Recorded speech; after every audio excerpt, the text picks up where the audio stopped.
mientras adoramos al Señor, recargamos las baterías para tantos desafíos que tenemos durante la semana, durante el mes, o sea, lo que sea, ¿no? Pero nos mantenemos en contacto y la palabra de Dios es el alimento, no solo de pan vive el hombre, sino de la palabra del Señor. Así que quiero hablarles un poquito de esta palabra que se relaciona con las utopías. ¿Cuántos escucharon la palabra utopía? ¿No? ¿Escucharon la palabra? Saben que la palabra utopía tiene mucho que ver con... nace en un periodo de la Edad Media con un hombre que se llamó Tomás Moro, que describió un lugar, una isla casi perfecta, donde todo funcionaba bien, como por ejemplo Buenos Aires, los subtes, o viste, bueno, todo funcionaba perfecto en esa isla, era la isla Utopía, ¿no? Era la isla donde todo uno imaginaba que funcionaba. Bueno, ibas al hospital, te daban el turno enseguida, cualquier cosa que, no sé, hacías un reclamo a la compañía de seguro, te pagaba al otro día, todo lo que pasa hoy, ¿verdad? Bueno, esa era la sociedad, la utopía, ¿no? Y muchas veces se usa la utopía. En realidad la palabra utopía viene del griego que es utopos, topos es lugar y u es no. O sea, la utopía es algo que no existe. Entonces uno dice, ¿cómo? ¿Me están llevando a algo que no existe? Bueno, un poco que esa es la idea de algo utópico, algo que se proyecta, ¿no?, para algo que no existe. Por ejemplo, no sé, todos los políticos buenos. No existe, o sea... Pero bueno, uno dice, los políticos, pero no existe, o sea, todos los pastores buenos, no existen los pastores buenos. Todas las iglesias perfectas, no existen las iglesias perfectas. O sea, viste que uno proyecta, en realidad la utopía tiene mucho de eso, de proyectar, de imaginar esa sociedad ideal, eso ideal que uno quiere alcanzar, pero que en realidad ese ideal, eso tan atrayente, es casi imposible de realizar, ¿no? Entonces, muchas veces los políticos, los líderes, usan las utopías para desafiar a la gente a un camino. Ese camino parece ser que se alcanza, pero siempre es la utopía. En realidad es una manera de criticar la realidad, de decir esto es lo que no queremos y queremos algo que está más allá. Entonces siempre se plantea una utopía. Claro, por eso es que la gente va siempre atrás de como si fuera una zanahoria y el burro que va atrás de la zanahoria, pero nunca se alcanza y siempre te dicen, vamos a cambiar. Y vos decís, pero ¿cuándo lo van a...? No, es que es la utopía, siempre, ¿no? Vamos a vencer la inflación. ¿Es una utopía? Bueno, hay países que lo han vencido. No, para nosotros sería una utopía. Pero bueno, uno dice, pero ¿cómo es esto? Y bueno, uno dice, ¿existe el matrimonio perfecto? Bueno, pero si yo te digo que en todos los matrimonios tienen algún que otro problema, nadie se quisiera casar. Si yo te digo, ahí existe, y bueno, no existe la perfección como si, pero muchas veces se usa esta mirada utópica, ¿no? Esto de la utopía. Y la pregunta que yo hago es, la tierra prometida, ¿no? Ya nos metemos en un tema, porque a ver si la Biblia habla de utopías o no. Cuando Moisés saca al pueblo de Israel de la tierra de Egipto, tierra de esclavitud, les plantea de ir a la tierra prometida. Y la pregunta que yo les hago es, ¿la tierra prometida es una utopía? ¿Ustedes creen que la tierra prometida es una utopía? Porque muchas veces se planea, bueno, ¿se acuerdan cómo se describía la tierra prometida? ¿Tierra qué? Fluye leche y miel. Vos imaginate, estabas esclavo en Egipto, te imaginabas la tierra prometida, fluye leche y miel. Te imaginabas muchas vacas, muchas abejas.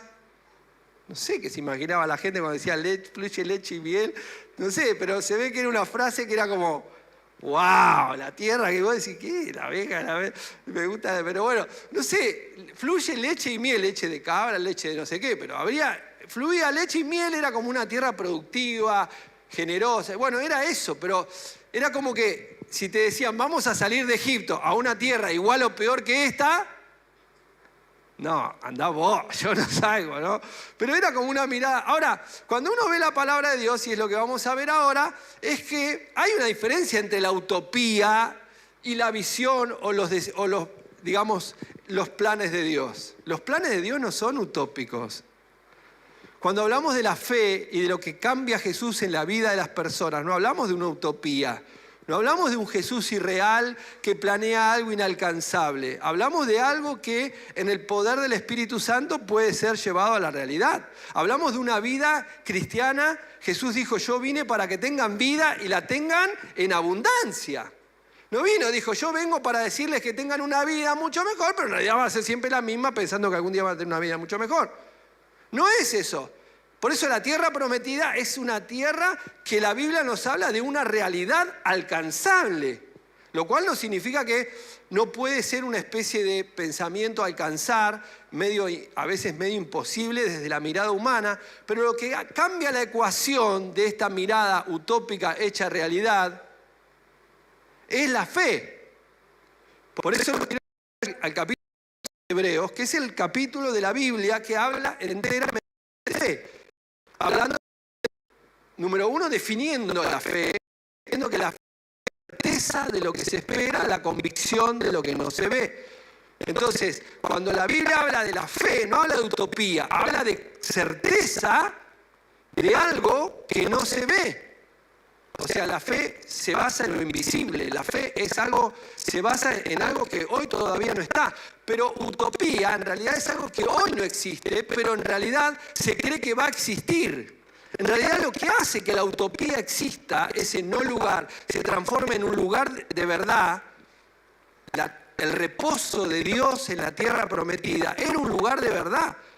Pero mucha gente no lo vio nunca, porque salieron de Egipto, pero la Biblia dice que no entraron en la tierra prometida. Y si ustedes leen todo el capítulo, bueno, leen Deuteronomio, leen Éxodo, leen la historia del pueblo de Israel, van a ver que salieron de Egipto, pero solamente llegaron aquellos que tenían ¿qué? Fe. De hecho, dice que solamente 2 llegaron. ¿Quiénes eran? Josué y Caleb. El resto no llegó. ¿Quién llegó? Los hijos de ellos. Ahora, ¿por qué no llegaron? Si habían salido de la esclavitud, habían salido con ese... Claro, pero solamente tenían un pensamiento utópico, pero no habían desarrollado la fe para alcanzar y entrar en la tierra prometida. ¡Wow! Desafiante, ¿no? Porque a veces podemos pensar que el Evangelio es una especie de utopía, que solamente es un cuento que se hace para que la gente quiera ser mejor en la vida. Y la verdad es que cuando uno entra en el mensaje transformador del Evangelio, te das cuenta que no, que es una realidad, vidas transformadas por el Señor. Vidas cambiadas por Cristo. Esta semana hablaba con un director del Servicio Penitenciario Bonaerense, donde tienen más de 48.000 internos y 20.000 están yendo a pabellones donde se les predica del Señor. Me decía, no sabemos qué es lo que pasa, pero esa gente entra creyendo que la va a pasar mejor, pero después tiene un cambio de vida y empieza a tener conductas que nada que ver con lo que ellos eran. Nosotros no entendemos lo que está pasando, pero algo pasa en la vida de las personas que cambian y quieren cambiar. Se comportan de otra manera, empiezan a... Y uno dice, ¿qué será eso, no? Es el poder del Evangelio, el poder de Jesús. Claro que para la mente irracional y lógica humana no entiende cómo una persona estaba en un lugar de esclavitud y de muerte y de repente quiere dirigirse a un lugar que para uno sigue siendo una utopía porque dice, esa gente nunca va a cambiar. Pero nosotros creemos que el poder del Evangelio vino para romper cadenas, para romper ataduras, para sacar a los esclavos de la cárcel y para poner a las personas fuera del ámbito del diablo, de la esclavitud, de la muerte y del pecado. ¿Amén? Ese es Jesús, el único que puede cambiar a las personas. No necesariamente el que está en una cárcel. Todos necesitamos ser cambiados por Cristo. Y esto es el pensamiento utópico hecho realidad de que te lo quiero hablar hoy. Así que vamos a leer en Hebreos capítulo 11, versículo 24. Dice, y fue por la fe que Moisés, cuando ya fue adulto, rehusó llamarse hijo de la hija del faraón. Y prefirió ser maltratado con el pueblo de Dios a disfrutar de los placeres momentáneos del pecado. Y consideró que era mejor Parece un tonto hoy, ¿no? Era mejor sufrir por causa de Cristo que poseer los tesoros de Egipto, pues tenía la mirada puesta en la recompensa que recibiría, en la gran recompensa, tiempo potencial, recibiría. Fue por la fe que Moisés salió de la tierra de Egipto sin temer el enojo del rey. Siguió firme en su camino porque tenía los ojos puestos en el invisible. Cualquier parecido con una utopía, pura coincidencia. Pero vamos a ver cómo, para salir de una utopía y transformar esa idea de cambio casi imposible para la mente humana o para la proyección, puede ser hecha realidad por medio de la fe. Vamos a ver que hay algunos desafíos que tienen que ver con decisiones radicales que van de la mano con esa decisión de cambio. Hace un tiempo hablamos de metadecisiones. ¿Se acuerdan de las metadecisiones? Las grandes decisiones que uno toma en la vida para llegar a un destino y que luego preparan el camino para otras decisiones más pequeñas. Pero acá vemos que hay 4 decisiones o 4 puntos que están relacionados con esta fe que se transforma en realidad. Y lo primero que vemos es que en estas decisiones radicales, contraculturales, podemos decir, contracorriente, digamos, lo primero que vemos es que la primera categoría tiene que ver con la identidad. Dice ese texto que Moisés rehusó llamarse hijo de la hija del faraón. Claro, es como que no es que rehusó llamarse Juan Pérez, no. Rehusó llamarse, tener el apellido de la autoridad máxima que había en ese territorio. O sea, la Biblia te lleva a algo que hoy también parece que fuera utópico. ¿Quién va a renunciar a una herencia, ¿no?, impresionante, a un prestigio, a un poder? Bueno, es contracultural, es una decisión radical, es algo que va en contra del sistema. Si yo te digo, no, voy a renunciar a todo. Bueno, el príncipe Andrés de la corona de Inglaterra renunció, pero hasta ahí nomás, porque le dieron un par de cheques y un par de cosas, ¿no?, bastante importantes. Con la chica, ¿cómo se llama? Con Meghan. Harry, sí, Meghan. Harry y Meghan. Se fueron con unos cuantos. Así se va cualquiera, digamos. Igual fue valiente, ¿no? Lo que siguen toda la chusma de la farándula ¿viste que cuál era la revista que la gente compraba? Hola era, ¿no? La revista Hola era una que sacaba todo lo que le dijo la princesa de no sé dónde, la reina. Bueno, hay gente que sigue, hay una serie, ¿no?, en Netflix de la historia de Harry. Bueno, la cuestión es que Moisés construyó su propia identidad.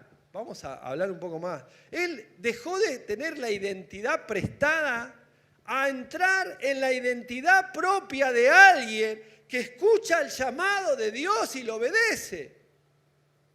Dejó de ser alguien porque era hijo de, a ser la persona que Dios tenía planeada para ese tiempo, en ese lugar. Eso fue Moisés. Cuando él rehúsa llamarse, él está decidiendo quién quiere ser.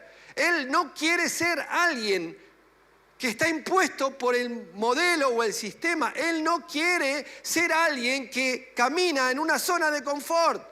Él decide ser alguien que rompe estructuras, que rompe paradigmas, que va por el camino más difícil. Él decide cambiar su modelo de persona. Eso es lo que marca esa salida o ese camino de la fe a encontrar el lugar utópico, ese lugar que parece inalcanzable, que vos decís, ¿cómo voy a llegar de acá a allá?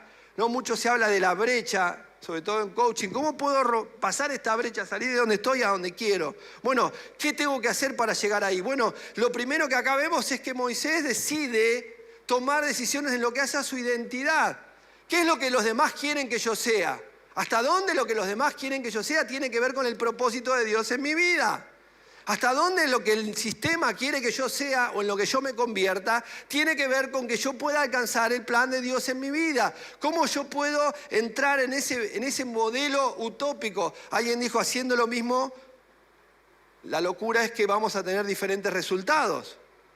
O sea, haciendo lo mismo va a pasar lo mismo, o sea que nada va a cambiar si yo no tomo una decisión de cambio en el sentido de me proyecto al propósito y el plan de Dios en mi vida. Así que lo primero es elegir quién quiero ser o cómo quiero ser reconocido. ¡Wow! El mundo te dice, si elegís por ahí, no vas a tener el aplauso o el reconocimiento que nosotros le damos a determinadas personas. Muchas veces ser cristiano es ir por la vereda de enfrente. Porque, por eso dice, eligió ser maltratado. Cuando dice, Moisés eligió ser maltratado con el pueblo de Dios, como si nada hubiera pasado. Miles de años y sigue siendo lo mismo. Cuando elegís estar del lado de la vereda, los hijos de Dios te van a maltratar. Perdón.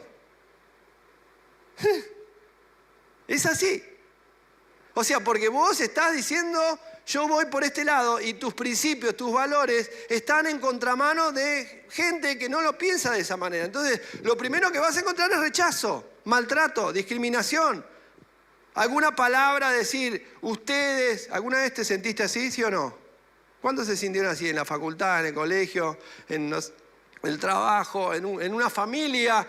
Así que ahora te hiciste evangelista. Así me decían a mí. ¿Y cómo ustedes los evangelistas tal cosa? ¿No? Y me metían así en la bolsa. ¿Y qué pensás del pastor? Tiritititi.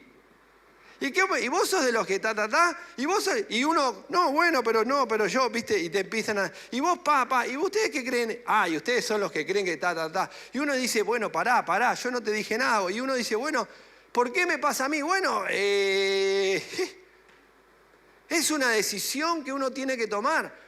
Tomar una decisión que tiene que ver con el futuro y lo que tiene que ver es justamente con una mirada de corto o de largo plazo. Moisés dijo que puso en una balanza corto plazo, maltrato. Y más adelante dice los vituperios del Mesías, el oprobio del Mesías. Lo que Jesús pasó en la cruz. O sea, yo me identifico con Cristo en alguna medida cuando elijo el maltrato. Pero a nadie le gusta maltratarse en una sociedad. Bueno, lo que tomó Moisés fue una decisión en la segunda categoría que tiene que ver con la búsqueda del placer versus, o no dolor, como lo quieran llamar, placer o no dolor, que en realidad es el hedonismo, que en realidad es el mensaje de un tal filósofo llamado Epicurio, que decía, bueno, la manera de ser feliz es buscar decisiones que te traigan menos dolor y más placer. Ahora, ¿qué decisión tomó Moisés? Una decisión estúpida, te lleva a la utopía, te lleva a vivir una vida diferente, elegir, sufrir, en un mundo donde el placer es lo que te tiene que tomar la medida de una buena decisión. Entonces, ¿quién va a ir a predicar el evangelio en el medio de un terremoto, por ejemplo? O ahí voy a ir a pasarla en un spa, en un all inclusive. Pero bueno, si yo tengo que tomar mis decisiones todas a partir de menos sufrimiento, más placer, búsqueda del... Entonces, nunca voy a llegar al lugar utópico hecho realidad. Nunca voy a alcanzar ese destino si yo solamente elijo cosas que me guíen por el camino del menor dolor. Hay cosas dolorosas. De verdad te voy a decir, las decisiones más importantes en la vida de una persona que lo llevan al éxito causan dolor. Si no, preguntale a un jugador de tenis que te cuentan, mientras todos mis compañeros iban a jugar, yo tenía que ir a entrenar. O algún jugador de fútbol que te dice, todo bien, pero yo, si no voy a entrenar todos los días, me rajan. Y uno dice, pero qué lindo cuando te aplauden. Sí, bueno, pero también hay una parte, el lado B, que es el sacrificio de 20 años yendo a entrenar. Y no todos llegan a ese lugar de aplauso, que es el lugar que se vende. ¿No? Un artista lo mismo. Cualquiera que logre algo, que un resultado implica que hay un montón de horas invertidas y de esfuerzo y de dolor y de entrega que no se ve. ¿Y el ministerio que es todo color de rosa? No, tampoco. Ustedes sí que la pasan bien, ¿no? No, llevas la carga de un montón de cosas y la verdad es que no. Y si vos tomás tus decisiones para llegar a ese lugar utópico a partir del placer, vas mal, no llegás nunca. Por eso es que vemos en Moisés la clave para llegar a ese lugar era decidir, tomar primero una categoría de elecciones en cuanto a quién quiero ser o cómo quiero ser reconocido en mi contexto social, cómo quiero ser identificado en mis redes. Claro, no había redes sociales, pero era una identificación. Mucha gente, cuando yo acepté a Jesús, me dejó de hablar. Mucha gente me hizo un costado. ¿Y eso qué significa? Y que yo no entendía por qué. ¿Por qué? Y bueno, hay gente que está con uno mientras uno es de una manera. Cuando uno cambia todo lo que otra persona dice, bueno, no me sirve que seas así. No me sirve que pienses de esta manera, no me sirve. Entonces uno siente, pero no es que uno le está queriendo, no, pero bueno, pero lo hicieron con Cristo, ¿por qué no lo van a hacer conmigo? ¡Wow! Tremendo. Ese no se predica, ese evangelio no es el evangelio de oferta. Vení que Cristo te da todo, vení que te haces millonario, vení a la iglesia y se te calman todos los... No, es el evangelio de la realidad, pero es el que vale. Es el que cuando vos entendés que cuando entregás tu vida a Cristo, Dios te transforma y te lleva a un lugar mucho mejor. Pero no existe ese lugar mucho mejor si no hay una decisión determinada en el terreno de la identidad, en el terreno de las decisiones que tengan que ver con el sufrimiento o el placer o lo momentáneo y lo de largo plazo. Porque justamente dice, elegís algo de corto y no llegás a la utopía. Pero si elegís el largo plazo, tomás decisiones que tengan que ver con tu futuro. Fíjense lo que dice 1 Juan 2, que tiene que ver un poco con esto. Y es durísimo 1 Juan, pero dice, no amen a este mundo ni las cosas que les ofrece, porque cuando aman al mundo no tienen el amor del Padre. Dice, no es que no hay que estar en el mundo, dice, no hay que amarlo. Pues el mundo solo ofrece un intenso deseo por el placer físico, un deseo insaciable por todo lo que vemos y el orgullo de nuestros logros y posesiones. Nada de eso proviene del Padre, sino que viene del mundo. Y este mundo se acaba junto con todo lo que la gente tanto desea. Pero el que hace lo que a Dios le agrada, vivirá para siempre. ¡Pah! O sea, ¿te dan cuenta que hay dos escalas? Una temporal, momentánea, y la otra eterna. Hay una escala de satisfacción inmediata y hay una escala de mirada eterna. O sea, no es que el pecado o el placer no satisface. No, satisface, pero es temporal. Lo que está diciendo es que hay algo mucho mejor, superador de eso, que es una mirada eterna, una mirada que va hacia mucho más allá. Sobre todo cuando uno piensa en logros, en posesiones, todas cosas que pasan, pero no son las más importantes de la vida. Pero vivimos atrás de eso como que eso es el todo. Y por eso nunca llegamos a ningún lugar y siempre estamos dando vuelta, porque el lugar utópico no se llega sin tomar decisiones importantes y trascendentes. ¿Me siguen? Uno llega cuando toma decisiones heavy, cuando dice mi vida, para Dios. Yo busco lo que... Y pongo primero a Dios a pesar de todas las... No me puedo escapar de la realidad, pero sí puedo ponerle un orden a la realidad. Y esto es lo que nos enseña esta palabra de Moisés. Lo tercero, ya para ir cerrando, dice que él puso la mirada en el galardón. O sea que había algo que lo motivaba a él. O sea, había algo más allá. No hay recompensa. Cuando se habla de motivación extrínseca o intrínseca, ¿no? Para comportamientos o cambiar comportamientos. Él miró algo que lo proyectó, pero miró algo que lo motivaba desde adentro, no de un aplauso, no de un reconocimiento, sino que algo que lo iba a mantener en una mirada que no solamente iba a beneficiarse él, sino otra gente. Si yo solamente pienso en mí y en mi beneficio, nunca llego a lo utópico, porque siempre estoy atado a mis necesidades y mi futuro se acaba en mi ego. Pero lo que estamos viendo es que con una persona que logra traspasar la línea de dar vueltas sin alcanzar nada, es cuando piensa en los demás. Y a través de la fe alcanza ese propósito, ¿no? Así que lo tercero es que dice que por la fe, son 4 cosas, ¿no? Lo tercero es que por la fe no temió la ira del rey. El temor es otra de las cosas que no nos deja avanzar a ese lugar donde queremos llegar. Todos queremos llegar a algo en la vida, todos tenemos sueños, todos entendemos que Dios quiere algo para nosotros, todos sabemos que no queremos un futuro como lo tenemos. Queremos algo superador, mejor. El que no lo tiene, tiene que buscarlo. Porque si no, la vida se torna un poco rutinaria. Pero si yo quiero superar, yo quiero crecer, yo quiero alcanzar metas, yo quiero proyectarme a ese sueño de Dios y no quiero que se quede en utopía, yo tengo que enfrentar los miedos. Y los miedos es algo muy humano, de tal manera que no existe humanidad sin miedo. Fuimos creados con miedo, pero ¿qué? Fuimos creados para vencer los miedos por medio de la fe. ¡Wow! Por eso Dios te da fe. En esta noche, por medio del Espíritu Santo, podemos recibir fe para enfrentar miedos. ¿Qué miedo, pastor? Miedo al rechazo. Hola. Miedo a la crítica. Hola, ¿cuántos tienen miedo a la crítica? Si vas a hacer algo te van a criticar. Sorry, perdón, no te quiero pinchar el globo, pero es así. Cada vez que alguien hace algo, cada vez que alguien sale del molde, cada vez que alguien se comporta de una manera diferente, te van a criticar. Hola, ¿qué tal?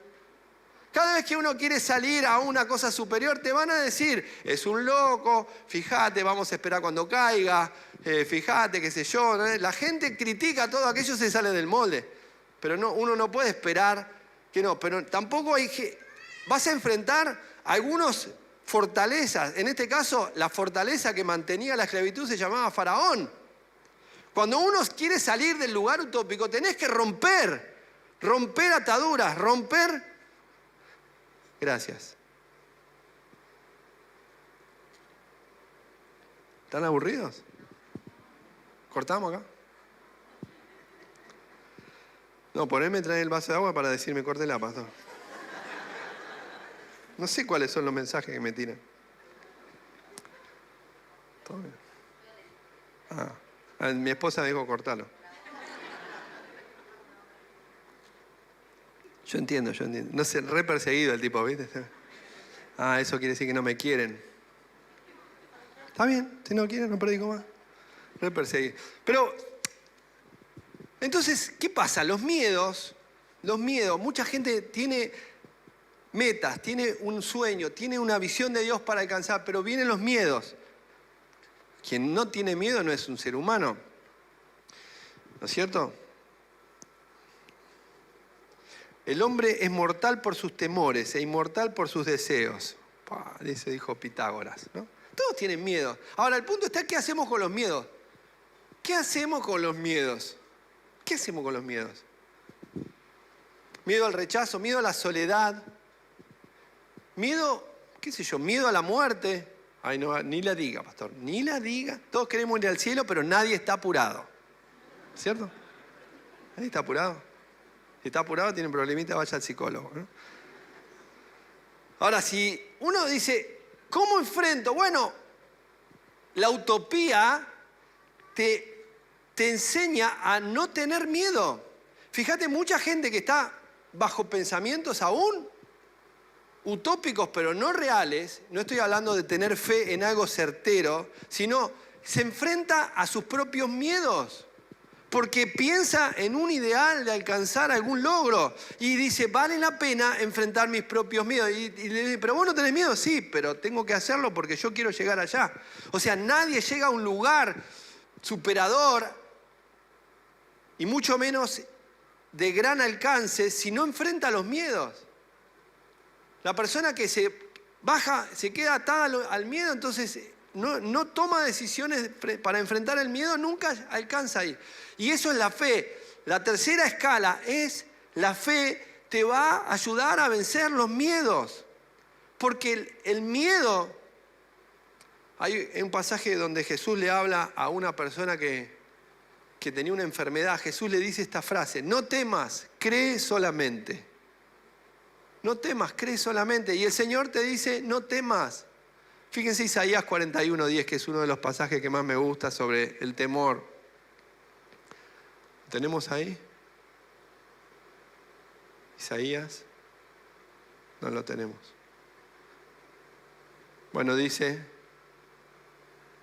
así que no temas porque yo estoy contigo, no te angusties porque yo soy tu Dios, te fortaleceré y te ayudaré y te sostendré con mi diestra victoriosa. ¿Vos sabés la cantidad de veces que yo sentí que esta palabra venía a mi vida? La cantidad de situaciones, desde entrar a una biopsia por un análisis de un tumor. No temas, yo estoy contigo cuando pases por ese resonador. O cuando pases por ese... Desde ir a rendir un examen muy difícil. No temas, yo estoy contigo, aún en ese momento más crítico de tu vida. Desde el momento que murió un familiar, mi madre, por ejemplo. No temas, yo estoy contigo. O sea, ¿cuándo es que Dios te va a dejar sola o solo? Nunca. Nunca. ¿Cuándo es que vas a poder enfrentar tus miedos? En la medida que pongas tu fe en Dios, vas a llegar a ese logro, pero tenés que manejar y trabajar los miedos de la manera espiritual, no mental, sino espiritual, con fe. Con fe vamos a enfrentar. Fíjense lo que dice 1 de Juan 4:8, dice, sino que el amor perfecto echa fuera el temor. El que teme espera el castigo, así que no ha sido perfeccionado en el amor. El amor de Dios echa fuera todo tu temor y mi temor. Amén. Así que vamos a la tierra prometida. Vamos a la tierra prometida. Nos queda la cuarta, la última. Dice que se mantuvo firme mirando al invisible. Y la cuarta categoría para llegar al lugar utópico es mantenernos con la visión siempre en alto. ¿A quién miramos? ¿Dónde estamos mirando? Jesús le dijo al apóstol Pedro cuando estaba caminando por el agua y de repente miró las olas, miró el viento y no se puso a cantar, las olas no. Miró las olas, miró el viento y se empezó a hundir. ¿Por qué? Porque dejó de mirar a Jesús. Por eso te dice Hebreos 12, puesto los ojos en Jesús, el autor y consumador de la fe. Dice este pasaje de Hebreos tan significativo que Moisés se sostuvo mirando al invisible.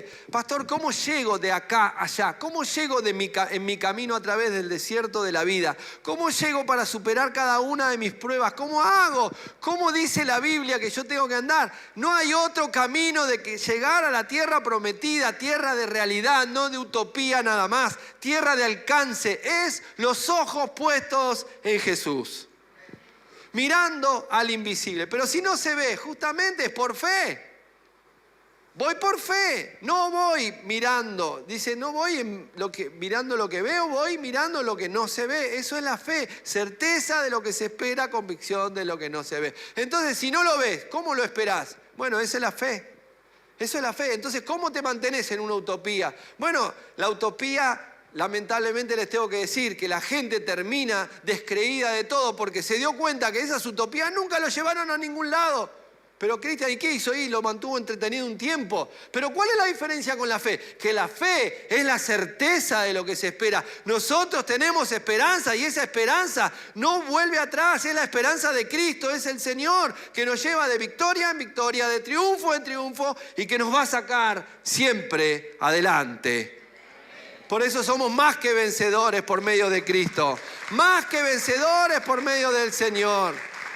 Nada nos puede separar del amor de Dios. Por eso la iglesia permanece. Por eso es el Señor que va adelante. No estamos atrás de una utopía. Estamos detrás del Rey de Reyes y Señor de Señores.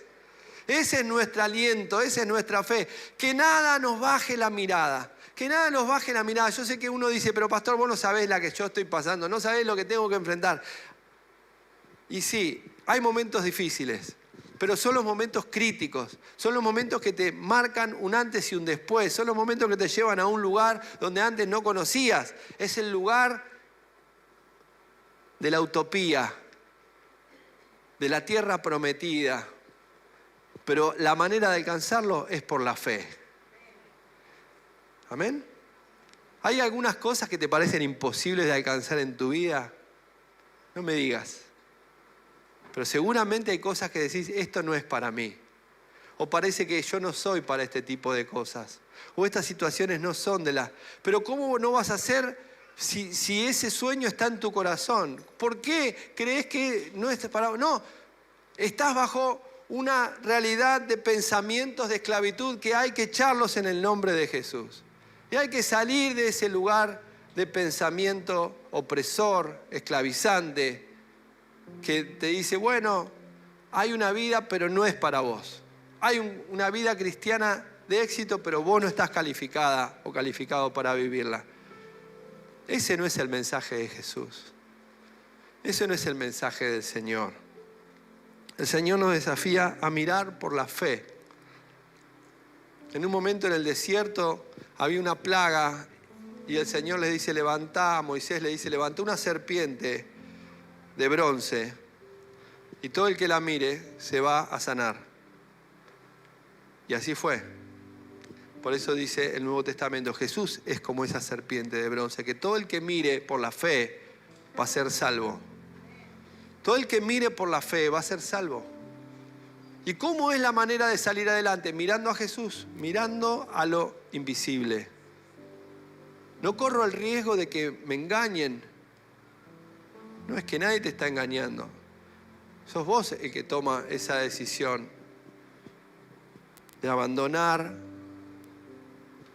una identidad que no te corresponde, de enfrentar un modelo de pensamiento filosófico que no te lleva a ningún lugar, que es pasajero, momentáneo.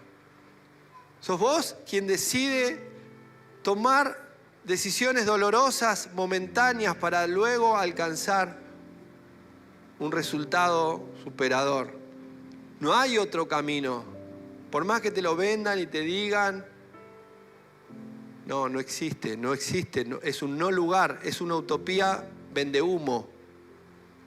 Es una utopía vendehumo. La verdadera es por aceptar una identidad basada en el plan de Dios, es por decidir tomar el camino del dolor, del sufrimiento, por una causa, no por sufrir porque me gusta, sino por una causa, un sacrificio, un esfuerzo.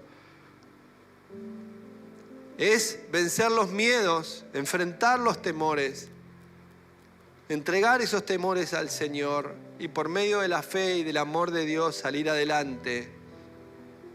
Número 4, levantar esa visión en el Señor. Solamente a Jesús, solamente al Señor. No mires abajo, no mires porque te hundís. No llegás al destino, te empezás a hundir. Si mirás al hombre, si mirás situaciones, si empezás a cuestionar demasiado, empezás a enroscarte en el no lugar. Y Dios te quiere llevar a un lugar de reposo, a una tierra prometida. Padre, gracias, Señor, por tu palabra, que hoy nos alienta a seguir, nos alienta a mirarte a vos. No mirar este mundo que perece, no mirar lo pasajero, no mirar cosas que no valen la pena, Señor. Buscar aquello genuino. Pero existe lo genuino, no es todo un verso, un chamullo, no es toda una utopía que se vende para mantenernos entretenidos. Bueno, de verdad que hay gente que ha cambiado la historia y ha logrado llevar a otros a un lugar que parecía imposible, pero lo han logrado.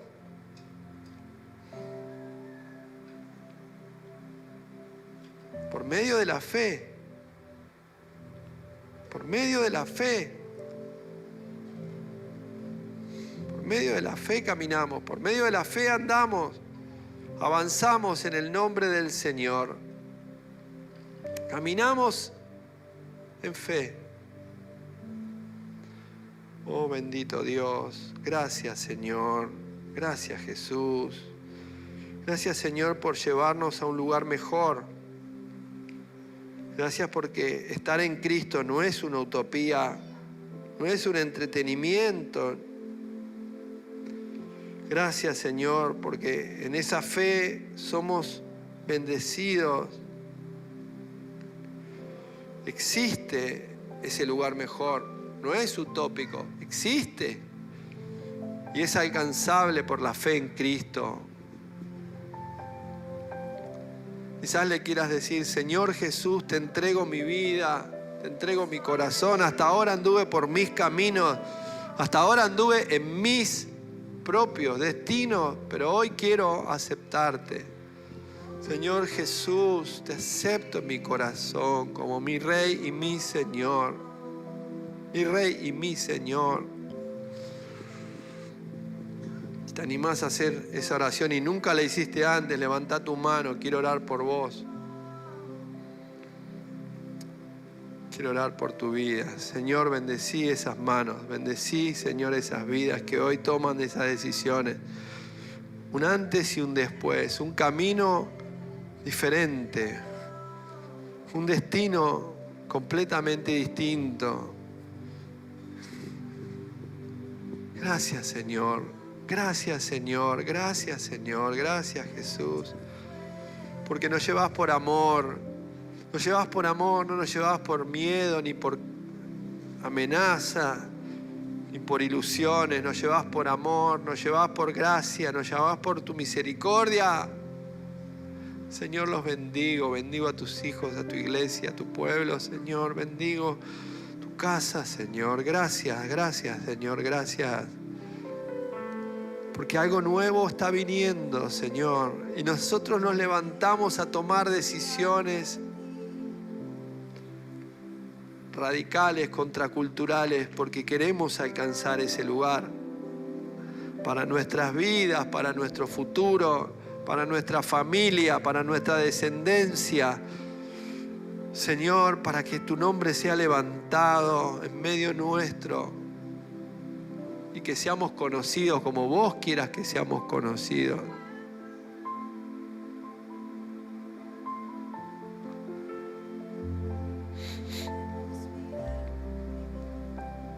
Elijo ser quien no quiero ser. Elijo no querer ser lo que no es el propósito de Dios. Eso dijo. Elijo no ser llamado, dijo la hija de Faraón. Qué tremendo. La libre voluntad, libre albedrío, todavía sigue vigente hoy. Nadie por la fuerza, es por la propia voluntad. El Señor te lleva a esa tierra prometida. Es por la fe, pero es por la voluntad también. Es por la fe, pero es por la voluntad también. Yo quiero orar en esta noche por fe. Fe para tomar decisiones. Fe cuando la mirada tiende a bajar en este mundo. Cuando uno siente que no le dan la fuerza, necesitamos fe. Fe, la fe que tuvo ahí Moisés, es la fe que Dios quiere darnos hoy también para vivir y tomar las mismas decisiones. No es fácil elegir ser maltratado, no es fácil, necesitamos más fe para mantener nuestra identidad a pesar de no ser lo que el mundo nos ofrece. Gracias, Señor, gracias, Señor. Si te animás a pedir fe, ponete de pie, quiero orar por tu vida. Vamos a pedir más fe del Señor, porque en un mundo crítico, de amenazas, de descrédito, necesitamos fe. Necesitamos que nuestra mirada al invisible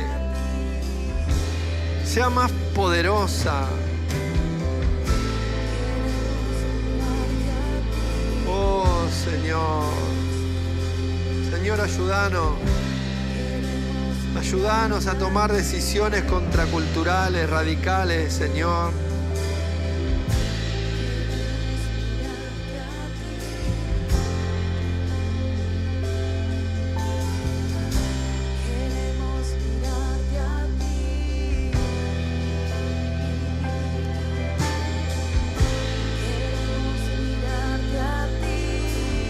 Cuando alguien dice que el que cree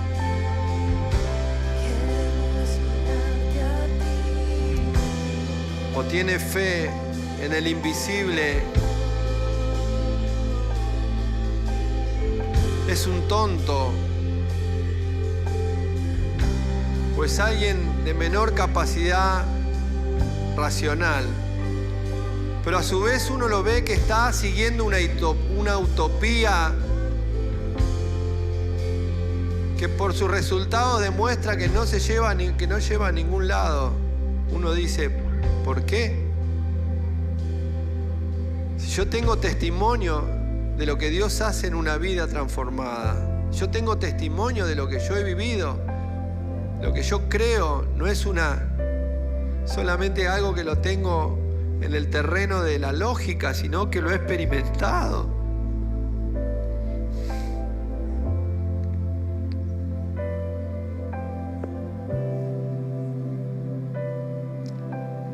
De lo que vivimos, hablamos, somos testigos de lo que Dios ha hecho en nuestras vidas y por eso hablamos, por eso confesamos a Cristo, porque vivimos un evangelio real, no de ilusiones. El diablo vende humo todo el tiempo.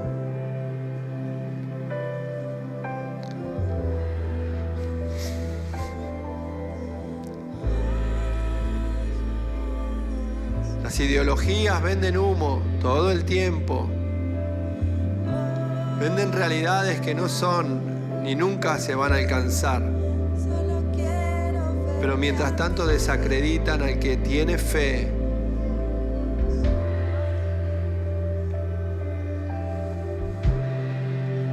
En el Señor. Señor, pido que aumentes nuestra fe. No solamente para vivir aferrado a tus promesas, aferrado a tu palabra que no vuelve vacía, aferrado a tus principios. Señor, nuestra mente es sacudida todo el tiempo, nuestros pensamientos todo el tiempo por una cultura que te quiere atacar, desconocer, enfrentar, romper tu mensaje, tus principios, tus valores. Señor, necesitamos fe para mantenernos firmes, fe para confesar tu nombre a tiempo y fuera de tiempo, fe para no temer el descrédito, para no temer el rechazo, para no temer la soledad, para no temer la muerte. Fe, Señor, fe, Señor, para mirarte a vos y nada más que a vos. Fe, Señor, fe para saber quién queremos ser en la vida. Fe, Señor, fe para elegir sufrir cuando el mundo ofrece un placer momentáneo. Fe, Señor, para ir por algo superador. Fe, Señor, para ver lo que no es como si fuera. Fe, Señor, fe para llamar las cosas que no son como si fueran. Fe, Señor, para convencernos de lo que no es, para que se vea lo que es. Señor, certeza de lo que se espera. No es utopía, es certeza de lo que se espera. Es la fe de Dios. Fe de Dios, fe de Dios, fe de Dios, fe de Dios. Se sanan los enfermos, se rompen las cadenas de cautiverio, se rompen los temores, se van en el nombre de Jesús. Por fe, se van las tinieblas, se rompen las cadenas. Por fe se va la incredulidad. Muerte ha sido vencida en el nombre de Jesús. Muerte, fuiste vencida. Diablo, fuiste vencido en la cruz del Calvario. Y nuestra fe nos sostiene, nuestra fe nos fortalece. Fe de Dios. Yo solo quiero verte a ti, yo